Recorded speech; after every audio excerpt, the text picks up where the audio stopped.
the heart of ancient Persia, beneath the scorching sun and towering mountains, a king rose to power. A ruler who would forge one of the greatest empires the world had ever seen. His name was Darius the Great, the architect of the Achaemenid Empire, the visionary who brought order to chaos, and the king who made Persia the center of the world. Darius was not born to be king. He was a nobleman, a warrior, a commander, but destiny had bigger plans for him. When the Persian throne was left in turmoil after the death of Cambyses II, Persia stood on the brink of collapse. The false king, a usurper, had seized control. But Darius, with the strength of a lion and the mind of a strategist, led a rebellion, overthrowing the impostor and claiming the throne for himself. But taking the throne was just the beginning. Darius inherited an empire that was vast but unstable. The land stretched from the Indus Valley in the east to the Aegean Sea in the west, covering Egypt, Mesopotamia, and Central Asia. Different cultures, different languages, different beliefs. To most, ruling such an empire was impossible, but not for Darius. He knew that power alone was not enough.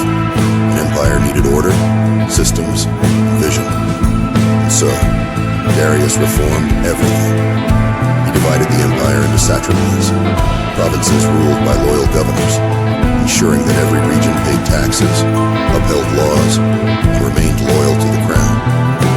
He built the Royal Road, a highway that stretched over 2,500 kilometers, allowing messengers to travel across the empire in record time, connecting people, trade, and ideas like never before.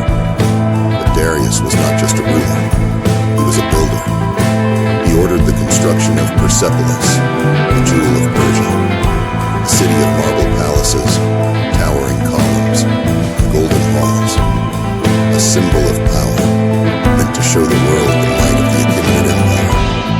And then, there was the greatest achievement of all, the Behiston inscription.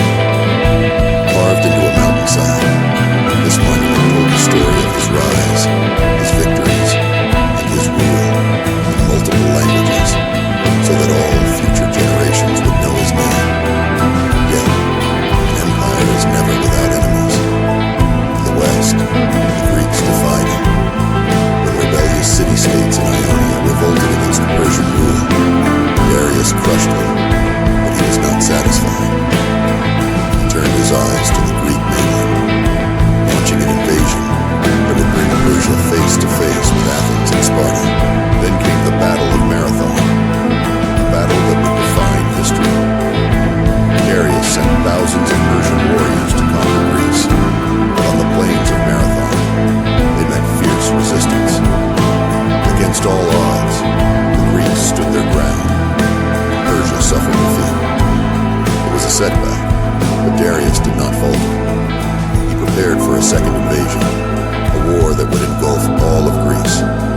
But before he could see his final conquest, Darius the Great fell ill. In 486 BCE, death took the king, leaving his unfinished war to his son, Xerxes.